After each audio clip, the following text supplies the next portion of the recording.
E quando foi sabatinado, perguntei para o nosso procurador-geral: onde o senhor encontrou respaldo jurídico para deixar Jair Bolsonaro inelegível? Ele não sabia falar.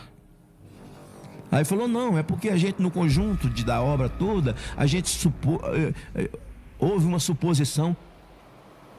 Suposição? Prender alguém ou soltar por suposição? Tirar direitos de um indivíduo, de um cidadão brasileiro que paga os seus impostos por suposição? As pessoas estão tomando 15, 14, 17 anos por suposição. Ele pode vir buscar, tem 4 tabletes. Enfiar um no nariz, um na boca, um no ouvido e outro naquele outro orifício que ele deve saber. Fôssemos meramente ideológicos, não sentimos nada, porque na verdade isso é como um criminoso qualquer, um psicopata qualquer, que assassina 5, 6 crianças, depois vai tomar um cafezinho, fazer um lanche, como se nada tivesse acontecido. E nós estamos convivendo com essa psicopatia no Brasil. As autoridades brasileiras se comportam como verdadeiros psicopatas, como se nada tivesse acontecido, enquanto eles tomam caviar, comem caviar e tomam uísque, e as festas onde eles se reúnem, onde os tribunais, que são 3 poderes harmônicos entre si, eles se juntam para festejar, mas num momento, há uma outra palavra dele, que a culpa é dos presidentes dos poderes, e é mesmo quando o Supremo Tribunal Federal adentra os poderes dessa casa e não há reação do presidente dessa casa, que faz parte desse coluio, o nome é coluio, dessa cooperativa que opera criminosamente em nome da democracia. Eles assaltaram o nome da democracia para os atos antidemocráticos deles. Nós agora é que somos antidemocráticos. Eles inverteram isso numa narrativa para poder justificar as aberrações que estão fazendo. Eu passo a palavra para a Jane. Boa tarde, eu quero agradecer a oportunidade, quero agradecer ao senador Magno Malta por essa oportunidade, senador Girão. Para a anarquia, sem dúvida alguma, festa de bebedeira, sabe, festa de droga, de uma série de desgraças que não acrescenta, não soma a um país, uma sociedade cristã, conservadora, como é o país. O deboche está aberto. Eles cortam verba da educação e da saúde, mas não cortam do Ministério da Cultura, onde eles põem mais dinheiro, que é o mamatório da cultura, para manter esses pseudos influenciadores, porque não exerce influência nenhuma na cabeça de pessoas de bem, que têm valores e acreditam em princípios e amam esse país. Na verdade, eles estão tirando proveito e mamando num dinheiro fácil que está vindo. Tudo é culpa nossa. Tudo é culpa nossa do dia 8. O juro subiu. Povo do dia 8. O fogo da Amazônia aumentou. É Bolsonaro o culpado. É o povo do dia 8. Tem 130 milhões de pessoas passando fome no Brasil. Marina que falou. Então quer dizer, o povo do mundo todo que passa fome mora no Brasil.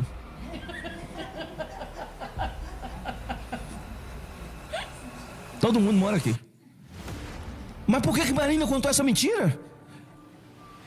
Não. Ela contou para dizer que aqui tem 130 milhões de pessoas fome por culpa de Bolsonaro. Teve um apagão em São Paulo. Culpa de Bolsonaro. Amanheceu chovendo em Brasília. Culpa de Bolsonaro. Estamos reunidos aqui. Culpa de Bolsonaro. Você sabia que a inveja mata? As pessoas dizem que a inveja é outra coisa também. Minha mãe falava, mas não vou falar aqui. Como as coisas são pessoais, né? Você percebe no comportamento como as pessoas invejam esse ex-presidente. Como eles invejam, só pode ser inveja. As coisas são pessoais, são direcionadas. E qualquer pessoa que diz que acredita nos valores que Bolsonaro acredita, que luta pelo aquilo que ele luta, que faz coro com o que ele diz, essas pessoas então são antidemocráticas, estão contra nós. Quem não é conosco é contra nós. Quem com nós não ajunta, espalha. São antidemocráticos. Acuse-os daquilo que você é. Eles são antidemocráticos, eles estão nos acusando de sermos nós. Isso é uma máxima do comunismo. Então é o seguinte, para que eles saibam que nós nos reunimos, não tão somente para dizer, olha, nós temos esperança em Deus, e temos num Deus que eles não creem, porque para mim Alexandre de Moraes é só uma carcaça, para mim ali dentro é uma entidade de alta patente. Para que eles não pensem que nós estamos reunindo, o senador Girão é chato, é só fazendo essas audiências, chamando as pessoas e tal. Nunca vai sensibilizar o coração deles. Não, essas reuniões é para que vocês saibam que nós não temos medo, conhecemos a verdade, falamos a verdade, botamos o dedo, apontamos os nomes daqueles que vilipendiam a liberdade e a construção desse país.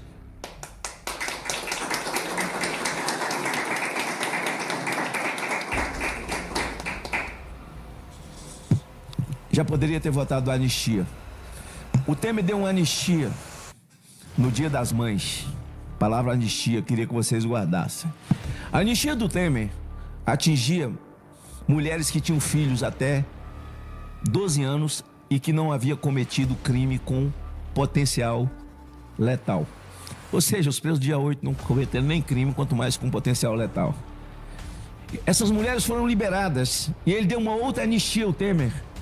Anistia que todas aquelas mulheres que foram pegas com crime de potencial, pequeno potencial ofensivo, e que tivessem netos, fossem liberadas.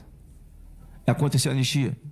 Ele deu uma outra anistia, que alcançou Henrique Alves, foi presidente da Câmara, que alcançou aquela trupe que foi presa na época da Lava Jato, e o crime que o Moro cometeu é porque Moro deveria ter feito em Brasília e não em Curitiba. Esse foi o único crime. Tem que acabar com a Lava Jato porque ela é criminosa, começou no lugar errado.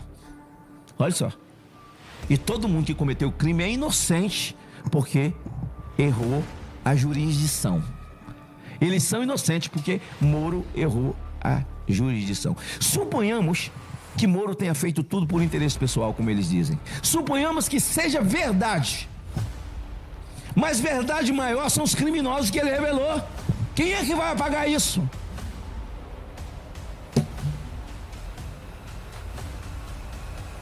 Então nós temos que botar o dedo na ferida todo dia, mostrar a ferida todo dia. Vou reafirmar sem medo.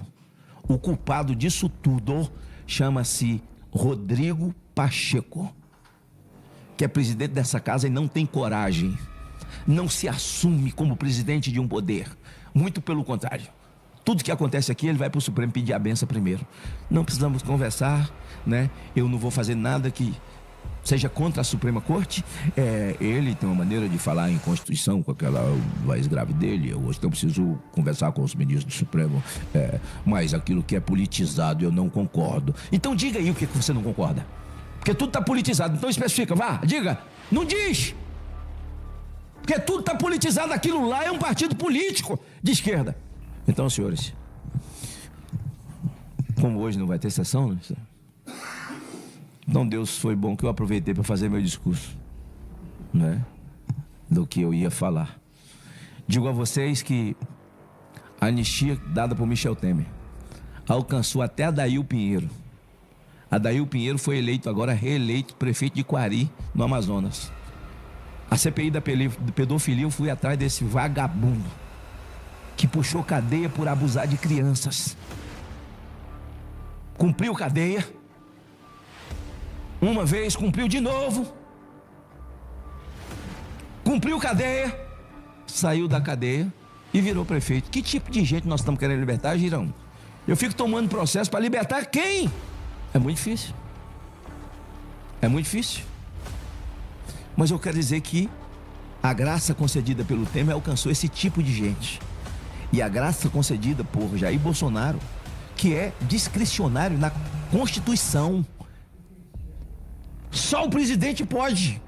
Dada a Daniel Silveira, esse consórcio se reuniu e disse que a graça de Bolsonaro não valia não. Só vale dos outros. A dele não vale. E Daniel Silveira está apodrecendo lá. E a conta é sua, Alexandre. A vida do Clezão está na sua conta também. O apodrecimento de Daniel Silveira está na sua conta. O distanciamento dos jornalistas que estão longe das suas famílias, o sofrimento, o afeto humano que une famílias, que você separou, o Constantino, o Alan dos Santos, o Paulo Figueiredo, agora até foi para os Estados Unidos, está agora nos Estados Unidos, o Lacombe está nos Estados Unidos, antes que seja tarde demais, estão verbalizando de longe, o Oswaldo Eustáquio. Então, assim, virou uma tara para ele trazer o Oswaldo Eustáquio algemado. Já pediu até o rei da Espanha, para deportar o Oswaldo Eustáquio, porque fala a verdade. Girão, você tem quantos anos de mandato ainda? 2 anos. Eu tenho 6. Não morro de amores por nada disso. Nem a vida me move, porque o que me move é a justiça, é a sede. E Paulo já dizia isso: o maior intérprete da mente de Cristo. Para mim, viver é Cristo, morrer é lucro. E dizer isso é ter sede de justiça, porque para mim não importa, porque o Supremo pode criar qualquer coisa. A gente pode ter a notícia hoje de que hoje eles fizeram, é assim, a frase é assim, né? Que a imprensa esquerdista fala: o Supremo formou maioria, né? Para aprovar não sei o quê. Eles podem formar maioria para, por exemplo, para inventar pena de morte para quem falar alguma coisa. Tô dentro. Vou passar pela pena de morte, porque ninguém vai me calar. Tô dentro. Eles podem inventar qualquer coisa, tô dentro.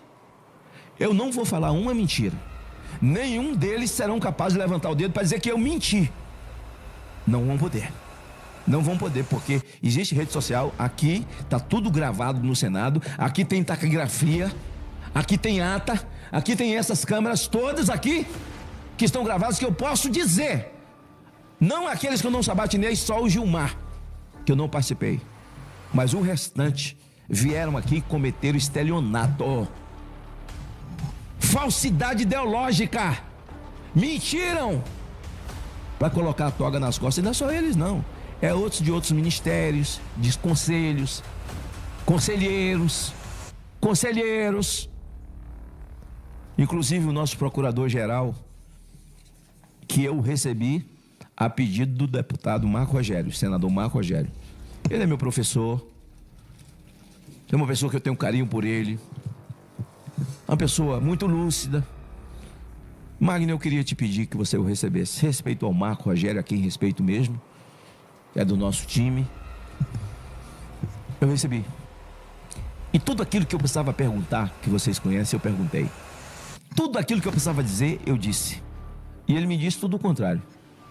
Que ele ia agir na Constituição, que não haveria violação, e que ele seria justo, que ele agiria não com coração de advogado, mas com coração de juiz. Sabe por quê? Porque há momentos na vida em que a graça tem que ser maior do que a lei. A graça tem que ser maior que a lei. Mas parece que essa gente não conhece a graça. E quando foi sabatinado, perguntei para o nosso procurador-geral: onde o senhor encontrou respaldo jurídico para deixar Jair Bolsonaro inelegível? Ele não sabia falar. Aí falou: não, é porque a gente, no conjunto da obra toda, a gente houve uma suposição. Suposição? Prender alguém ou soltar por suposição? Tirar direitos de um indivíduo, de um cidadão brasileiro que paga os seus impostos por suposição? As pessoas estão tomando 15, 14, 17 anos por suposição.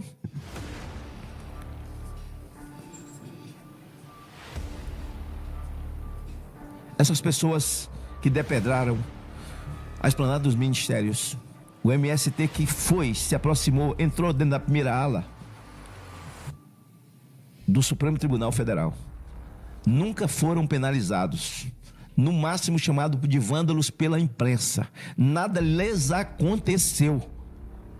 E aqueles que nada fizeram, que estão tomando 15, 14, 17 anos, eles estão tomando até por tentativa de crime contra o Estado de Direito. Terroristas. Se bem que o Supremo sabe o que é o terrorista, porque foram eles que não sentaram o Cesare Battisti, e o presidente do Supremo sabe o que é um terrorista, porque ele era o advogado do terrorista. Então, eu agradeço a Deus por ter me dado a oportunidade de ter vivido todos esses momentos, para que numa hora crucial como essa, eu não viesse aqui e fizesse uma fala, simplesmente uma fala de solidariedade a vocês que estão com os filhos, com parentes, esposas presos, e a Jane e suas filhas que perderam o Clezão. Mas que eu fizesse uma fala mostrando verdades. E que se esse Supremo tivesse alguma coisa no corpo, se esse senador, se esse presidente do Senado tivesse alguma coisa no corpo com a cor roxa, todos eles já teriam sido impeachmentados. O impeachment de Alexandre de Moraes é alguma coisa importante, necessária e primordial para a vida saudável desse país, para o sossego desse país, para colocar as coisas no seu devido lugar, para que as coisas entrem no trilho novamente. Nós temos um trem velho que saiu dos trilhos e não tem como voltar, porque alguém de forma deliberada tirou, estragou os trilhos. E na época do crime cibernético, ou nós estamos vivendo na era cibernética, a era da internet, em que tudo vai para as nuvens, o que havia de legalidade foi para as nuvens e não tem se operar. Vai um advogado e faz uma petição, não tem resposta. Bom, dependendo do tamanho do interesse, deve ter. Agora, se um advogado de um desses presos faz mais de 10 petições peticionando pelo seu cliente, ele começa a ser multado, pagar multa, porque está insistindo demais, coisa que nunca esteve na lei.